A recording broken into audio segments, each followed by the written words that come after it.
ప్రధానంగా ఈ 72 గంటల దీక్షకు సంబంధించి 42% ఏదైతే బీసీలకు ఇస్తానన్న దాని మీద ఆల్రెడీ రాష్ట్ర ప్రభుత్వం దీని మీద క్లారిటీ ఇచ్చింది. మేము లోకల్ బాడీ ఎన్నికల్లో దీన్ని అమలు చేస్తామంటూ కూడా.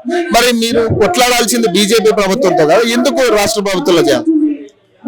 ఏదైతే రాష్ట్ర ప్రభుత్వం తన చేతులు దులుపుకోవడానికి ఆర్డినెన్స్ ఇచ్చి గవర్నర్ దగ్గర పంపించి మరి అది ఎటు కాకుండా చేస్తున్న తరుణంలో మరి బీజేపీ వాళ్ళు కూడా మరి వాళ్ళ గవర్నరే ఉన్నాడు కాబట్టి మరి వాళ్ళు కూడా ఇక్కడ మరి ఆర్డినెన్స్ ను మరి ఒకే చేయించి ఇక్కడ రాష్ట్రం రాజకీయాల్లో 42% రిజర్వేషన్ ని మరి ఈ రోజు ఇవ్వాల్సిన అవసరం. మరి రెండు కూడా కాంగ్రెస్ మరి బీజేపీ రెండు దొంగ నాటకాలు ఆడుతూ మరి రిజర్వేషన్ ని అట్లే ఆపాలని చూస్తున్నాయని చెప్పేసి ఈ రోజు కవిత గారు ఖచ్చితంగా 42 అవర్స్ నిరాహార దీక్ష చేసి ఈ బీసీలకు 42% రిజర్వేషన్ సాధించడం కోసము మరి కృషి చేస్తా ఉన్నారు.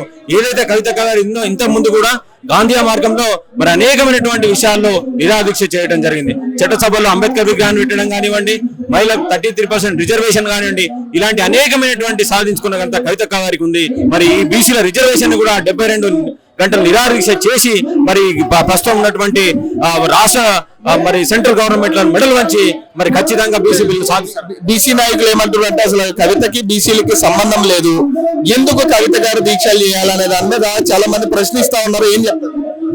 అది వాళ్ళ చాతగాని దద్దమ్మలు ఈ రోజు బీసీ నుంచి కవిత గారు బయటకు వెళ్ళిన తర్వాత చాతగాని దద్దమ్మలందరూ కూడా ఈ మాట మాట్లాడుతా ఉన్నారు.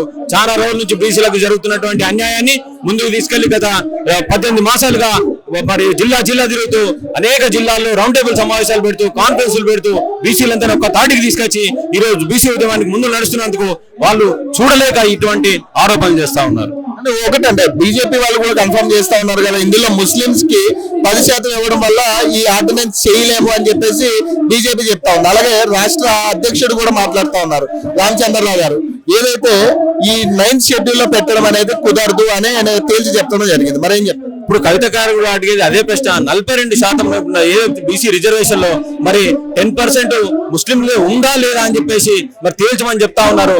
మరి సెంట్రల్ వాళ్ళు బీజేపీ వాళ్ళు కూడా మరి అటు విషయాన్ని ఎటువంటి తేల్చకుండా 42% రిజర్వేషన్ ఎత్తుకుంటున్నారు. కానీ మరి ముస్లిం సంబంధించిన 10% ని మరి దాంట్లో ఉందా లేదా అనేది ఈ రోజు కవిత గారు ప్రశ్నించి అడిగే అంశం కూడా అదే అని చెప్తాను. ఒకటి మీరు ఇక్కడ మాట్లాడుతూ ఉంటే ఒక పక్క ప్రెస్ క్లబ్ లో తిన్మార్ మల్లన్న ప్రెస్ మీట్ పెట్టడం జరిగింది. దీనికి సంబంధించి ఏం చెప్తారు? దీనికి అంటే ఆయన మీకు ఎగెనెస్ట్ గా పెడతా ఉన్నాడు. ఒక అజ్ఞాత అంటే ఆయన గురించి మాట్లాడడం వేస్ట్. ఎందుకంటే ఆయన ఏదో ఇవన్నీ దొంగ నాటకాలు చేసుకుంటూ కబ్జా చేస్తూ సంపాదించడం నచ్చింది, కానీ బీసీలకు న్యాయం చేయడానికి వచ్చినటువంటి వ్యక్తి కాదు. ఆయన గురించి ఇంత తక్కువ మాట్లాడితే మంచిదండి. Thank you. సో ప్రస్తుతం నాతో పాటు సంపత్ నాయక్ గారు ఉన్నారు, స్టేట్ ప్రెసిడెంట్. మాట్లాడే ప్రయత్నం చేద్దాం. అలా ప్రధానంగా అంటే వినూతంగా మీరు ఈ రోజు రావడం జరిగింది, ఏం చెప్పబోతున్నారు ఈ జాగృతి నిరాహార దీక్ష? ఇప్పుడు ఈ రోజు కవితక్క గారు చేస్తున్న ఈ దీక్షకు బీసీలకు 42% సాధించాలనే ఉద్దేశంతో కవితక్క గారి నిరాహార దీక్ష చేయడం జరుగుతుంది. ఈ దీక్షకు మేము కామారెడ్డి జిల్లా నుంచి అన్ని కుల సంఘాల మద్దతుగా ఈ దీక్షకు మద్దతుగా ఇక్కడికి చేయడం జరిగింది. ఈ 42% దాని మీద రాష్ట్ర ప్రభుత్వం అయితే క్లారిటీ ఇవ్వట్లేదు కదా. ఇప్పుడు లోకల్ బాడీ ఎన్నికలు మేము చేస్తామంటుంది, కానీ మీరు ఒత్తిడి చేయాల్సింది ఢిల్లీలో కదా, ఇక్కడ ఎందుకు చేస్తున్నారు అనేది కూడా ఒకటి.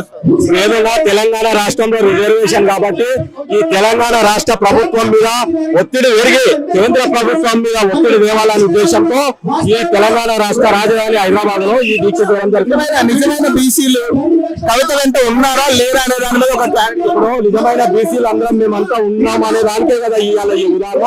రాష్ట్రంలోని ప్రతి కుల సంఘం ఇక్కడికి విచ్చేయడం జరుగుతుంది. బీసీగా మీరు ఏం చెప్పబోతున్నారు? వాళ్ళ బీసీలంతా కవితక్క గారి నాయకత్వంలో ఈ బీసీల కొరకు దీక్ష చేస్తారు. ఈ మద్దతు ఇవ్వాలి. ఎందుకంటే ఇప్పుడు దొరకకపోతే భవిష్యత్తులో ఎప్పుడు మనకు బీసీ బిల్లు సాధన కష్టమవుతుంది. కాబట్టి ఇవాళ కవితక్క గారి నాయకత్వంలో బీసీలంతా తరలి రావడం జరిగింది.